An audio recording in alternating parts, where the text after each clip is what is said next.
안녕하십니까, 불프입니다.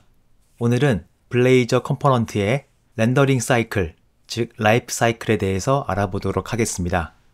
하나의 컴포넌트가 인스턴스 되어 브라우저에서 보인다고 하는 것은 아주 많은 단계를 내부에서 거칩니다.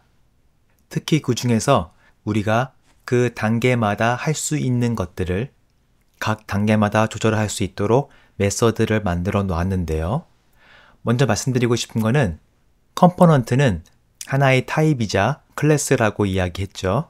그리고 이 컴포넌트는 컴포넌트 베이스라고 하는 클래스를 상속받습니다. 컴포넌트 베이스를 한번 알아보죠. 컴포넌트 베이스 클래스가 있고요. 클릭해서 들어가면 구성 요소에 대한 기본 클래스라고 나옵니다.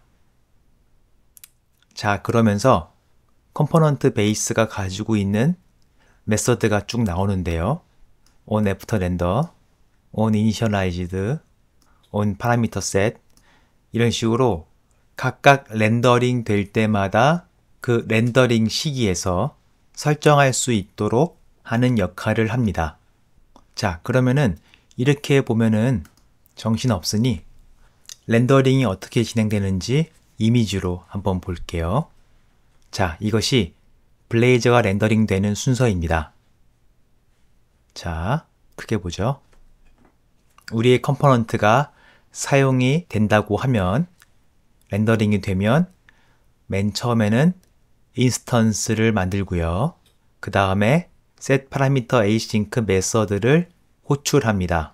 그 다음 onInitialized 메서드를 호출하고 그 다음에 onParameterSet 메서드를 호출합니다. 그런 다음에 유저 인터랙션 파트로 넘어가는데요. 처음에 인스턴스 되는 과정이거나 아니면 이벤트가 발생하는 과정에서 처음에 state has changed라고 하는 메서드가 호출되고요. 그런 다음에 should render라고 하는 메서드가 호출되고 그 다음에 build render tree 메서드가 호출됩니다. 그 과정에서 이 컴포넌트가 혹시나 또 자식 컴포넌트를 가지고 있으면은 자식 컴포넌트를 실행시키고요. 그런 다음에 맨 마지막으로 렌더링이 다 끝난 뒤에 on after renderer라고 하는 메소드를 호출합니다. 자, 그 다음은 컴포넌트가 해제될 때, 즉 없어질 때 dispose라고 하는 메소드를 추가시키면 해제될 때 실행이 됩니다. 자, 지금까지 간략하게 설명을 해드렸는데요. 우리가 코딩을 하면서 실제로 알아보도록 하겠습니다. 우리가 저번까지 했던 것들은 먼저 좀 초기화를 시켜 주겠습니다. 자, 홈에서 카운터 컴포넌트는 비활성화 시키고요. 그리고 카운터는 아예 처음으로 초기화를 시키겠습니다. 네, 이렇게 초기화 시키고요. 실행을 하면 일단 홈페이지는 건들지 않을게요. 카운터 페이지로 가면 403 not find로 나오네요. 왜 그럴까요? 페이지 키워드가 없어서 그렇죠? 다시 렌더링을 해야 될 것 같습니다. 네, 카운터 페이지가 들어왔고 클릭미가 동작을 안 하네요.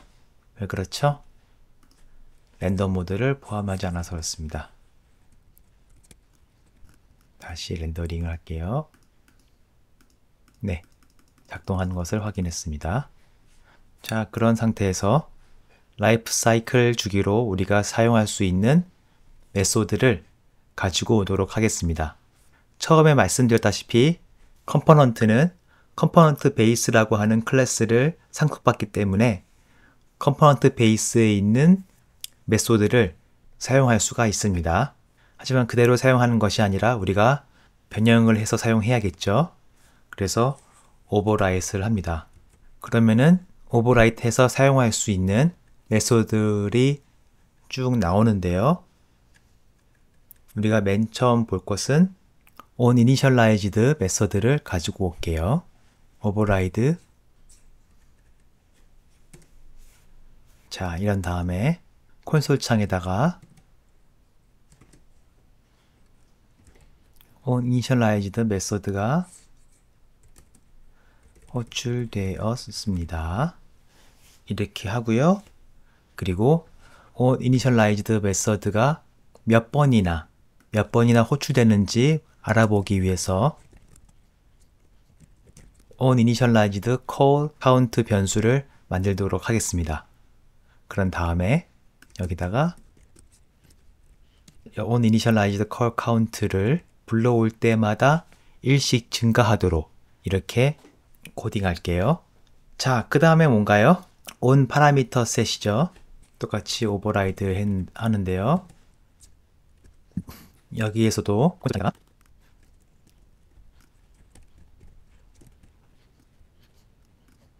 이렇게 하고요. 여기서 똑같이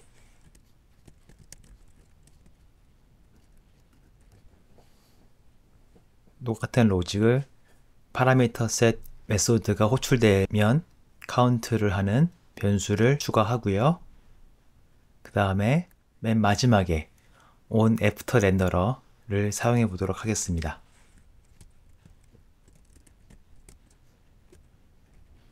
여기서도 똑같이 콘솔 창에다가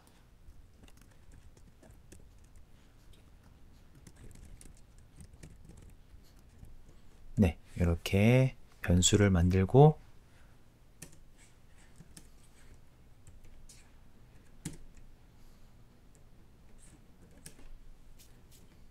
만들어 주었습니다. 자, 그러면은 잘 동작을 하는지 한번 살펴볼게요. 실행을 누르고 자, 홈에서 카운터로 넘어갑니다. 그러면은 onInitialize가 호출되었고요. 그리고 파라미터 셋이 호출되었고 그 다음에 한 번 더 호출이 되고요. 그리고 on after render가 호출된 것을 알 수가 있습니다. 자, 여기서 클릭미를 해볼게요. 두 번 했습니다. 자, 하는 순간 onInitialized와 onParameterSet은 호출 안 되고 onAfterRender 제가 두 번 클릭했죠. onAfterRender가 두 번 클릭되는 것을 알 수가 있습니다. 숫자가 2번, 3번이 되었죠.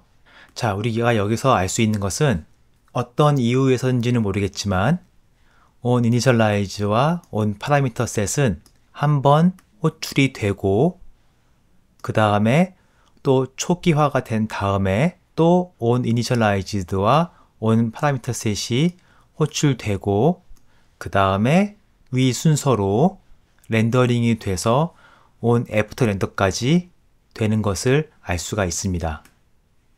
네, 여기까지요. 자, 그런 다음에 제가 버튼을 클릭했죠.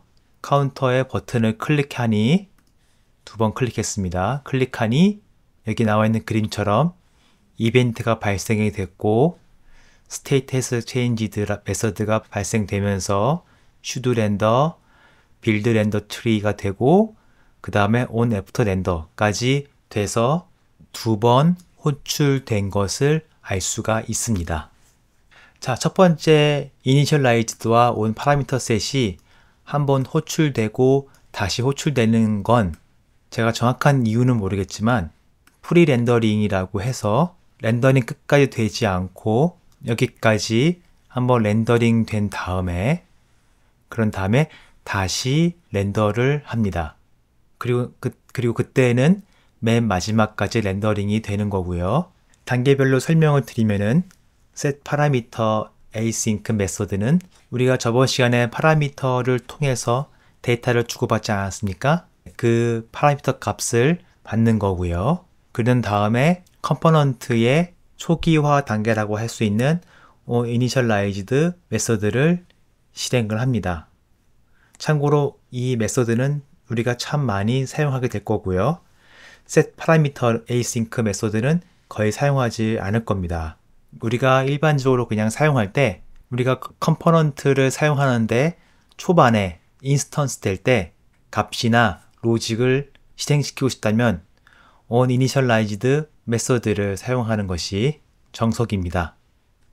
자, 그리고 onParameterSet은 우리가 저번에도 카운터 페이지에서 파라미터 어트리뷰트를 가지고 있는 프로퍼티를 만들어서 사용했고 그 프로퍼티의 값이 변화가 되면 처음 값은 여기서 설정이 되고요.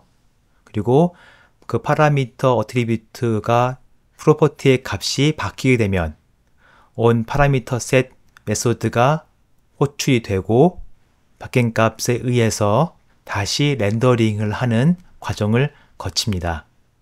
자, 여기 state has changed는 UI가 변경되었을 때 렌더를 다시 하라고 호출하는 메서드이고요. 그리고 should render 메서드에서는 우리가 렌더링을 전부 다 하는 게 아니라 어떤 것들은 굳이 다시 렌더링 할 필요가 없다. 예를 들어서 UI 변경해서 데이터를 다시 불러오거나 아니면은 연산량이 많은 로직을 다시 실행시키는 것들은 should render를 통해서 피하게 할 수 있고요. 그런 다음에 실제로 UI를 바꿔주는 빌드 렌더 트리를 실행합니다.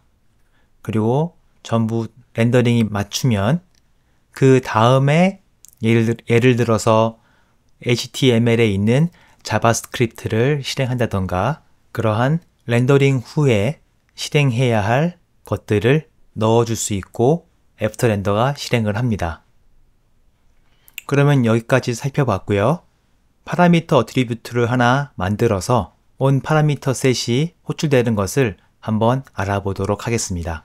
자, 서버를 꺼주고 파라미터를 하나 만들었는데 파라미터는 항상 프로퍼티를 사용해야 한다고 했죠. PROP 타입은 int current counter를 하겠습니다. 그러면서 int는 지워주고 current count를 묶어주도록 할게요. 자, 그리고 우리가 홈에서 불러서 사용할 건데요.